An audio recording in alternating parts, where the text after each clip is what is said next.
This is Happiness Solved with America's happiness coach, Sandee Sgarlata.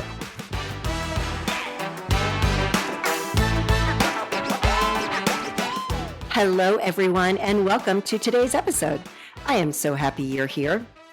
So before I introduce today's guest, I want to share with you my 5 tips to stop abandoning your goals.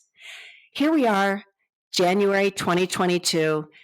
It's always the time of year where a lot of people decide they're going to lose weight, get in shape, and they set their New Year's resolutions. But did you know that studies show that by mid-February, 80% of people give up on those goals?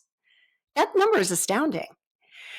So I want to share these tips with you. And by the way, if you're listening to this later in the year, just know that you don't have to, set your goals in January. You can set goals anytime during the year, and I encourage you to do so. So my first tip is to make sure that you have a detailed plan. I like to use the acronym SMART. So you want to make sure your goals are specific, measurable, achievable, realistic, and timely. That is so, so important. So make sure you have that detailed plan. Second is get an accountability partner, especially if you are somebody that needs to be held accountable. Most of us do. We're all human. It's okay if you need to be held accountable. Find somebody that you can trust and is going to call you out and be like, hey, you didn't check in with me today. What's going on? So make sure you get that accountability partner. Third is attach your emotions to the goal. This is so important because the way that you manifest anything into your reality is the feeling that you want, the feeling that it brings. So I encourage everyone, and again, you can do this anytime throughout the year, is write yourself a letter. And write the letter to your future self and date it 1 year from today. And write the letter to yourself stating all of the amazing things that you accomplished, but more importantly, how amazing it felt. That is the key. It's the feelings that help you to achieve your goals. The feelings is what brings things into reality for you. Fourth, there's many apps out there that will help you keep on track. I use Way of Life. There's about, at the time of this recording, there's probably about 5, maybe more. So you can use an app that'll help you to stay on track, or just simply set an alarm on your phone to remind you to take action toward whatever that goal is you're trying to achieve. Lastly, celebrate your wins. This is so important because every small step that you take toward achieving your goals needs to be celebrated. Now, the most important thing that I want to emphasize today is if you have a setback, it's okay. Please don't beat yourself up. Talk to yourself like you're speaking to a child that is upset. If you are talking to a child that is upset, you're going to be gentle. You're going to be compassionate. So please be gentle and compassionate with yourself. So thank you so much for listening. To learn more about me, go to my website at www.sandeesgarlata.com.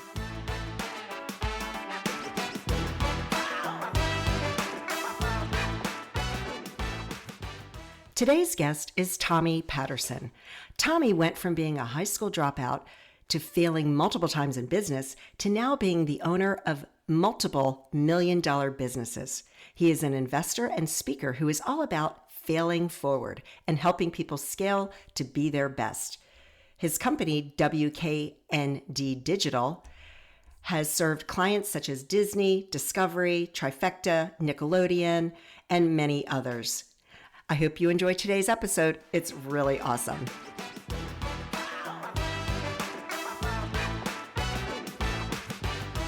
Tommy, how are you doing today? So great to have you on the show. Hey, how are you, Sandee? Thank you so much for having me. Oh, I'm great. Great. Even better now that I'm talking to you. So where are you calling in from? So I'm in Sacramento, California. That's where my office is, but I'm usually traveling all around the United States for the most part. Wow. That's really great. I would love to have that job. Well, my wife doesn't like it, but it's necessary for what we're trying to do here. Well, there you go. There you go. There's a means to the end, right? Exactly. So tell me about what you do. Tell the listeners about Tommy Patterson. Cool. Yeah, definitely. I'm Tommy Patterson. I am an entrepreneur. I'm a brand owner. I own 5 different e-commerce brands, direct-to-consumer e-commerce brands. I'm also an agency owner. We own a creative marketing agency called Weekend Digital, and that's WKNDdigital.com. I am a pursuer of excellence. I'm a hustler. And I love creating opportunities and marketing and selling products online. That sounds amazing. That sounds amazing. And we'll talk more about each of your businesses in a little bit. But how did you get to where you are today? Because everybody has a story. And I love to share people's stories because with our individual stories, people can learn so much from them. So what's your story? Yeah, it's a long one, but I'll keep it short for the listeners. I, like most people, kind of, grew up and was kind of went down the traditional route of, going to school and, was force fed, college is the only way to make it happen and to go down the, kind of tracked system that we kind of have in our world right now. I actually it didn't work out for me. I didn't graduate high school. I was a high school dropout, and I lost my father at 17 years old, and I was kind of thrust into life at a very early age. And, I fell into sales and marketing, which I loved. From there, I've always been, self-taught and always, had to earn a living for myself. And, it was a kind of a feast or famine, commission only sales jobs. After working for, 10 years, I realized that I didn't want to work for anyone anymore. I had a lot of life events happen. I had a child, and I ended up moving to Sacramento, where I met my wife. And I actually decided to go back to college at 30 years old. So at 30 years old, I got my GED. I went to college to potentially be a nurse because my wife was a nurse, and I was like, hey man, seems like a good career here in California. You can make good money. And then I went through this evolution of self where I found like a love for learning at 30 years old. And I went to college for about 3 years, and then I realized that college taught me so many valuable lessons about how to study and what to pursue. And through that process, I realized I didn't want to work for anybody else. And I started my first e-commerce brand, which was I Am Becoming, which is a women's activewear brand. It's a women's activewear? Yeah. Nice. It's IABMFG.com. That's correct. Nice. I Am Becoming. I love it. Yeah, absolutely. I think that for myself, my story is like so many other people's. It's like, we kind of go through life and we kind of have this idea of what we think that we want to do. And we go down these paths, and then, we very quickly realize that this doesn't serve us, or it's not something that we're passionate about. And at a later age in life, I decided to kind of risk it all and go pursue what I wanted to do in life, and, let the chips fall where they may. Well, and I'm so happy to hear that, because that's really what it's all about at the end of the day. But I want to go back. First of all, I'm very sorry that you lost your father at such a young age, and I can't imagine how hard that was for you. So I just wanted to say that and acknowledge that. Yeah. I appreciate it. Thank you. And going back to college at age 30, hey, I got you up on that. I went back to college. I got my college degree 35 years after I graduated from high school. That's awesome. So it's never too late. It's never too late. Yeah. It's never too late. But that's 100%. Great. 100%. That's really great, because I too was one that I never went back to school because I didn't know what I wanted to study, and I wasn't, paying for it by myself. I didn't want to waste money on something if I didn't know what I wanted to do. But what I agree with you. Like I learned so much from going to college, even as an adult. There's really some valuable things in it. But however, having said that, you don't always need that degree to make it in life. So absolutely. I completely agree with that. Yeah. And I've been in the recruiting business for many, many years. And quite frankly, it's really just a box that we check as a recruiter. We're like, check, degree, like, doesn't matter where you go to college. Check, they have the degree. Okay, next, 100%. Yeah, exactly. So what are the other brands that you have? So you have the women's activewear. That's incredible. Yeah. So yeah, basically when I was in college, I at this time, this is, I don't know if you're familiar with CrossFit, but Hmm. Yeah. this sport kind of started taking off at this time, and I was in college, and I remember distinctly, I was like, oh my gosh, I love this because I love working out. I'm a very healthy and active person, and I started going, and then I just kind of noticed this opportunity in the marketplace. I was like, I could see the writing on the wall. I was like, I could see that this is going to be a big thing in fitness, right? And I didn't know how big at the time. But so what I did is I was like, but there's an opportunity for someone to come into this space and create a brand. So at this time, we started. It was actually a men's activewear company that turned into a women's activewear company, and from there, that's kind of what started my entrepreneurial journey. And so from that, I literally in 1 year turned that brand. Got it to about $140,000 in sales, and then the next year we doubled that, and then the next year we doubled again, and in 4 years I was able to grow that brand to over $5 million in revenue, which opened my eyes to the possibilities about what you could do, when you're very focused on something that you're passionate about, and then that kind of led into another brand, which was a Stratton, and we have a lot of different e-commerce brands. But I guess the point that I'm trying to make is that one active focus, that one channel of passion allowed me to create other opportunities just by being vulnerable, failing forward, right? Getting comfortable being uncomfortable, and building something that I was proud of, and that led me to all these other things that I'm doing now.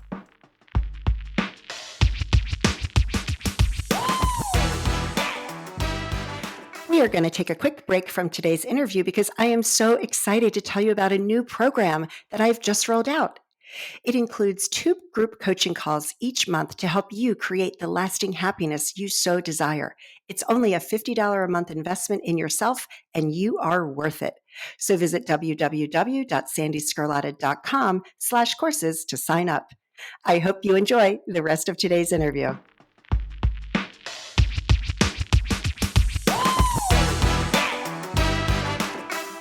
First of all, I wrote down, I take notes as we're talking, so I don't forget what I want to come back to. You're like a visionary. I love that. You really are. Thank you. So you just mentioned, did you say failing forward or falling forward? Failing forward. I'll elaborate on that if you don't mind. Please do. Look, I think everybody in life has different challenges that we go through, right? Everyone has a story, right? And I think that there's generational trauma that we all experience that we also don't ever really process. And I believe that in this world that you can do anything if you're willing to sacrifice, right? Because big ambition requires sacrifice. And if you're not willing to get comfortable being uncomfortable, you can't grow as a person.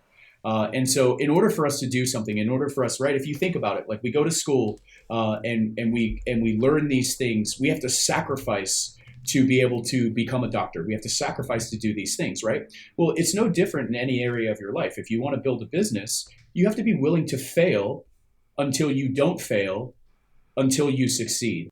And it's something that I really am focused on as an entrepreneur, and something that I really preach and I try to share with as many people as possible, because my belief is that you can do anything in this world if you want it bad enough, and if you're willing to pay the price that success asks.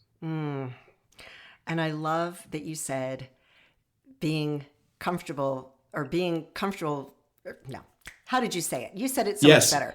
Uncomfortable. Pushing yourself to be uncomfortable. Yes, absolutely. Getting comfortable being uncomfortable. Thank you. Right? Getting comfortable being uncomfortable. And that is so key, because if we're not uncomfortable, we're not growing at all. Agreed. When you're working out, right, it's not all the growth, it's not happening in rep 1 through 10. It's happening in rep 11, 12, 13. It's where you're pushing past that point of fatigue. It's where you're pushing through the boundaries, these self-limiting beliefs that you have in your mind, and you're willing to go through that and face that and confront it. And then what happens is, what you start to realize in life is that there's just new levels that you're growing to. And with every new level requires you to become a different person and to align with your future self. And the only way that you can do that is by being willing to fail, right? And it's a really beautiful thing if you think about it. And my kind of mission in life is to make sure that everybody knows that you can have whatever it is that you want in your life, and you just have to be willing to sacrifice to get it. Yeah, and I always think of the analogy, with baseball, right? I mean, baseball players, I don't know what the exact average is, but they strike out more times than they get a hit, right? 100%. I mean, they're constantly failing. 100%. 100%. Yep. Yeah, I love that. Yep. Yeah, absolutely. And again, if you think it's such a normal thing, and I think that what's kind of happened, it's unfortunate, is that, just kind of how our society is and kind of how we've been, just trained is, we're kind of trained to just go through the motions in life. Right. And, for me, I don't want to be average. I want to be exceptional. Right. I want to be above average. Right. Normal gets you normal. Right. Abnormal gets you abnormal results. And so in order to do something great in this life, and, that doesn't have to necessarily translate to business. My definitions of success is different than someone else's who, maybe their definition of success is being an incredible mother, or is to, be an incredible leader in a company, or to help people at a homeless shelter, whatever it is for you. In order to do that, you have to go through the process to become that person, right? And that requires, again, sacrifice, consistency, effort, energy directed in a consistent manner for you to get a result. Yes. Yes. And you mentioned how you're always striving for excellence earlier. And I do the same. And I heard somebody say once, I'm not striving for perfection, I'm striving for excellence. And I love that, because me too. Perfection is something that, we're never going to reach. Agreed. And I started reading this book, and I'm going to have to Google it real quick because I can't think of the name of it. But it talks about, here I am, I'm Googling as we're speaking. It talks about, how a lot of us are in your zone of excellence. Yes. Right? Mm-hmm. However, how about getting to your zone of genius? Mm-hmm. Right? And it's, and I can't find the book. I know exactly what you're talking about. Do you know what I'm talking about? Yes, I do. Yeah, because it's just like pushing yourself to even a higher level, which is how things are done and how we get better in life. So I want to go back to, you mentioned briefly generational trauma. Can you talk a little bit more about that? Yeah, listen, when we're growing up, look, I have 3 kids. I know for a fact my parents didn't have it figured out, and I know that I don't have it figured out, right? And I think that there's no roadmap on how to raise children, and I think that at the end of the day, we're all just trying to do the best that we can. But there are these things that from generation to generation get passed down to your kids and to your family, and those are, in my opinion, not always healthy things. They could be physical things. They could be belief systems that aren't true. And so, us as individuals, right? People who have children or people who have relationships, we need to be questioning, why do we believe what we believe? Why do we think the way that we think? This trauma that could have passed from your parents could be from something that they experienced in a different time that they're passing to you. It's ingrained in you. And if you're not aware of it, and if you're not exploring those things in yourself, you're really left with a predetermined mindset and view of life. And so I think what's important for people to understand is that in order to get a different result, we have to be willing to do a different activity or action.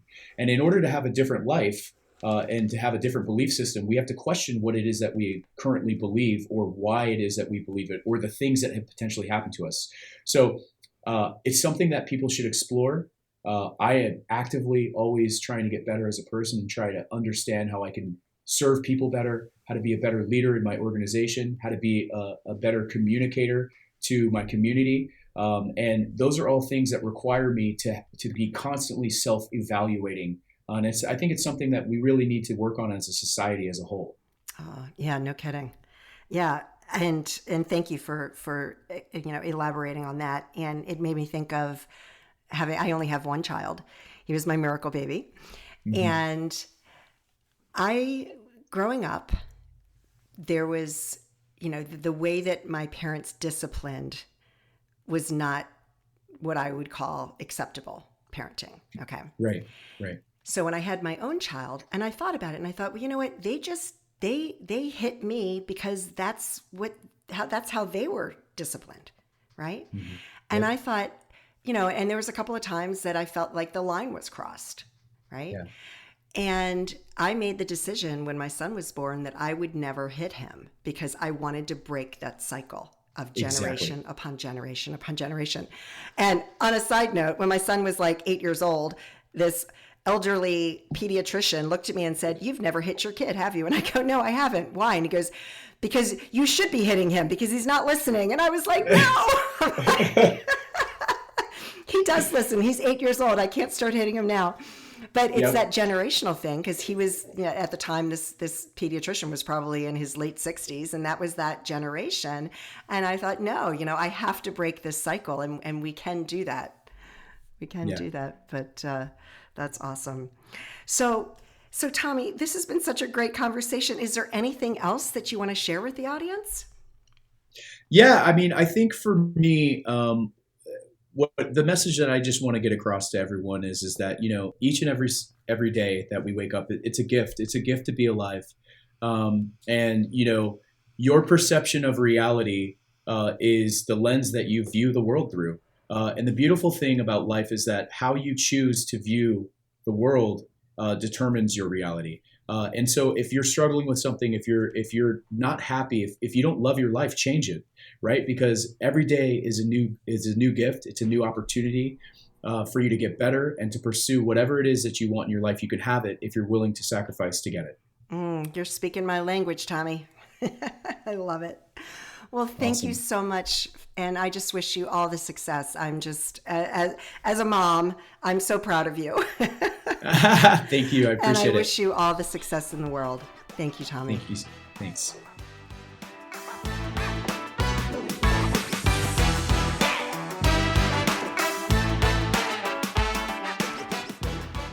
I just love talking to guests that speak my language. So you can learn more about Tommy at his website, which is wknddigital.com. You can find him on Instagram at Tommy Patterson. And I will also put those in the show notes. So thank you so much for joining me today. My website is sandeesgarlata.com. You can find me on Instagram and Facebook at Coach Sandee Sgarlata. My book, Happiness Solved, Climbing 100 Steps, can be purchased on Amazon and Barnes & Noble. And as always, I hope that you and your family stay safe and healthy, and that your lives are filled with peace, joy, and lots of happiness. Take care, everyone.